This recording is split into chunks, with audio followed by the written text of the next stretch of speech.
Intersection point in Y-shaped linked list.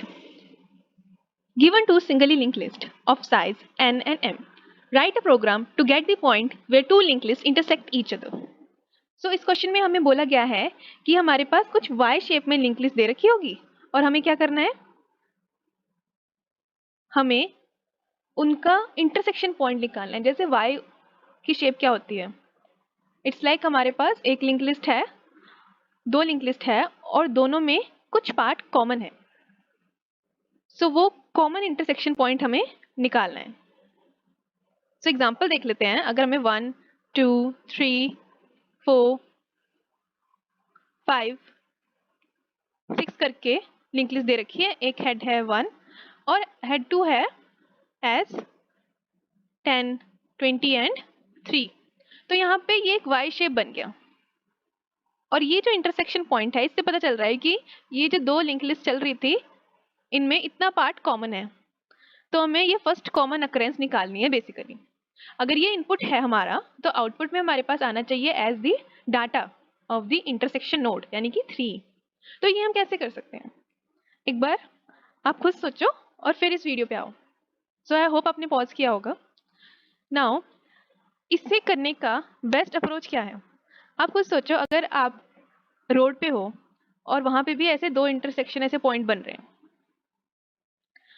और आपका friend भी इधर से कहीं से आ रहा है दूर से और आप पास से आ रहे हो, तो आपको क्या लगता है कि आप एक पॉइंट पे कब मीट कर सकते हो उस फ्रेंड के साथ? सोच के देखो। वो तो दूर से आ रहा है, जब तक आप इधर पहुंच जाओगे वो तो यहीं कहीं पहुंचा होगा ना।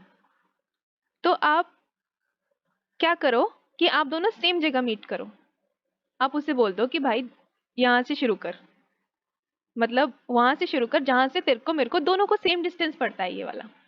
आप ऐसे बोल दो कि भाई तू वहां से चलना शुरू कर जहां से तेरे को और मेरे को, मतलब वहां तक पहले तू पहुंच जा फिर मैं आऊंगा जहां से तेरे को और मेरे को सेम डिस्टेंस पड़ता है, तो हम मीट करेंगे यहाँ पे। तो बस सिंपल है, आपको समझ आ गया होगा क्या करना है। पहले हमें इस लिंक लिस्ट की लेंथ निकालनी है, ये डिस्टेंस कितना है टोटल, फिर हम इसकी लेंथ निकालेंगे। तो दोनों में से अब ये डिस्टेंस बड़ा है ना, तो हम बोल देंगे कि जितना भी डिस्टेंस है, अगर ये डिस्टेंस 10 यूनिट है और ये डिस्टेंस है 7 यूनिट, तो हम इनका डिफरेंस यानी कि 10 - 7 3, हम इसे हेड को, जो हेड 1 है उसे बोलेंगे कि 3 स्टेप आगे आ जा। हम इसको 3 स्टेप आगे ले आएंगे और उसके बाद जैसे हमने 3 स्टेप ट्रेवर्स कर लिया किसी टेम्प या कोई भी पॉइंटर की हेल्प से, हम इन दोनों को चलाएंगे। कब तक? जब तक हमें कॉमन नोड ना मिल जाए। बस यही सिंपल सा कोड लिखा है इसका कि लेंथ मैंने पहले की ले ली 0 और दूसरे की भी 0 और मैंने फॉर लूप लगा के कैलकुलेट कर दिया। अभी मैं जावा का कोड बता रही हूँ, फिर मैं C++, पाइथन तीनों का बताऊंगी।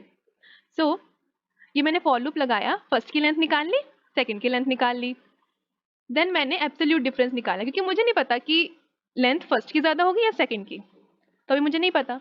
तो फिर मैंने चेक कर लिया, अगर फर्स्ट की लेंथ ज़्यादा है तो फर्स्ट वाले बंदे को बोलो कि यार तू थोड़ा डिस्टेंस आगे आ जा फिर मैं चलूंगा। अगर दूसरे के ज़्यादा है तो सेकंड को बोलो तू थोड़े डिस्टेंस आगे आ जा फिर मैं चलूंगा। कितना डिस्टेंस? जितना इनका डिफरेंस है। हमारे एग्जांपल में कितना था डिफरेंस? 3। तो यहाँ पर ये 3 स्टेप फर्स्ट वाला आगे बढ़ चुका होगा, उसके बाद हम दोनों को एक साथ आगे बढ़ाएंगे और दोनों को एक साथ आगे तब तक बढ़ाएंगे जब तक इन दोनों की वैल्यू इक्वल नहीं हो जाती। जैसे इक्वल हो जाएगी हम एक बार चेक कर लेंगे कि क्या हमारा फर्स्ट नल तो नहीं हो गया। ऐसा तो नहीं है कि हमें डिफरेंस नल मिल रहा है, मतलब है नहीं वाई शेप में। एक बार वो चेक कर लेंगे एंड देन हम फर्स्ट का डाटा रिटर्न करेंगे। हमें इंटीजर वैल्यू रिटर्न करनी है और अगर हमें नहीं मिलता है तो हम -1 रिटर्न करेंगे। ठीक है, यही सेम कोड है, ये कोड वर्किंग है। अब मैं आपको C++ का कोड एक्सप्लेन कर देती हूँ। C++ में क्या है, यहाँ भी हमने दो लेंथ ले ली है, इनिशियलाइज एज 0। यहाँ पे हमारे पॉइंटर्स होते हैं तो हमने स्टार का यूज़ किया है और सिमिलरली दोनों की फॉर लूप से लेंथ निकाल ली, देन एब्सोल्यूट डिफरेंस को कैलकुलेट किया और दोनों पॉइंटर्स को इनिशियलाइज कर दिया जिनको हम चलाएंगे लेंथ के अकॉर्डिंग कि अगर फर्स्ट की लेंथ ज़्यादा है तो मैं फर्स्ट को चला लूँगी पहले और अगर सेकंड की ज़्यादा है तो सेकंड को, और फिर दोनों को चलाएंगे कब तक? जब तक हमें एक कॉमन पॉइंट नहीं मिल जाता। ठीक है, ये कोड है।